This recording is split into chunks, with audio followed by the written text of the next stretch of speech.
যে স্বামী তরুণ বয়সে নিজের স্ত্রীকে অবহেলা করে, তার কষ্টকে হালকাভাবে নেয়, অন্যের সামনে অপমান হতে দেয়, সে হয়তো তখন মনে করে এতে কিছুই হবে না।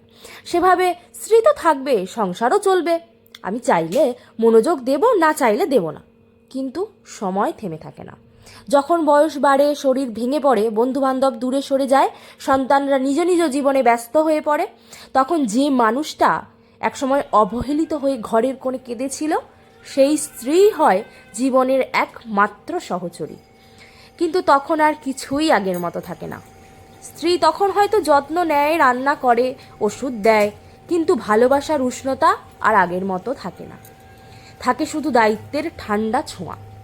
যে মানুষ একদিন তার হাসি ভুলিয়ে দিয়েছিল, আজ সেই মানুষই নিজের হাসি খুঁজে পায় না। সে তখন বুঝতে পারে জীবনের সব থেকে বড় ভুল ছিল নিজের মানুষকে অবহেলা করা। যে ভালোবেসেছিল নিঃস্বার্থভাবে, তাকে কষ্ট দেওয়া। বৃদ্ধ বয়সে এমন স্বামীর জীবন হয়ে যায় অভিশপ্ত। চারপাশের মানুষ থাকলেও মনটা ফাঁকা, নিজের বউ পাশে থাকলেও চোখে অপরাধ বোধের ছায়া। বউ তখন শুধু দায়িত্ব পালন করে, কিন্তু তার ভালোবাসা থাকে অতীতের জীবন্ত চিতার ছায়ের নিচে চাপা পড়ে। এই সময়টাতে সে স্বামী বুঝতে পারে যে চোখের জলকে তুচ্ছ ভেবেছিল, সেটাই ছিল তার প্রতি সত্যিকারের ভালোবাসা। যে মুখের নীরবতা সহ্য করেছিল, সেই নীরবতাই একদিন তার একাকিত্বের প্রতিধ্বনি হয়ে ফিরে আসে। শেষ বয়সে এমন স্বামী বেঁচে থাকলেও জীবন্ত শাস্তি পায়। বাইরে থেকে মানুষ ভাবে সে ভালো আছে, কিন্তু ভেতরে ভেতরে সে বুঝে ফেলে স্ত্রীর অবহেলার যন্ত্রণা কতটা কঠিন, তা ভগবান এখন তাকে বুঝিয়ে দিচ্ছেন। এই লেখাটি আমি ফেসবুক থেকে পেয়েছি। লেখাটি খুবই ভালো এবং বাস্তবসম্মত।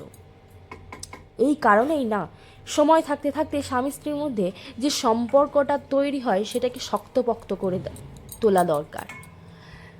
বাড়ির অন্য মানুষদের কথার প্ররোচনায় নিজেদের মধ্যে সম্পর্ক খারাপ করে নিজের ভবিষ্যৎটাকে অন্ধকারের মধ্যে ঠেলে না দেওয়াই ভালো। বাড়িতে যারা রয়েছে তারা কিন্তু কেউ শেষ পর্যন্ত পাশে থাকে না, পাশে থাকে একমাত্র স্ত্রী। সময় চলে যায়, সময়ের সাথে সাথে কত মানুষ হারিয়ে যায়, কিন্তু জীবনের শেষ পাতাটি পর্যন্ত যে মানুষটি বা যে সম্পর্কটা বেঁচে থাকে, সেটা হলো স্বামী স্ত্রীর সম্পর্ক।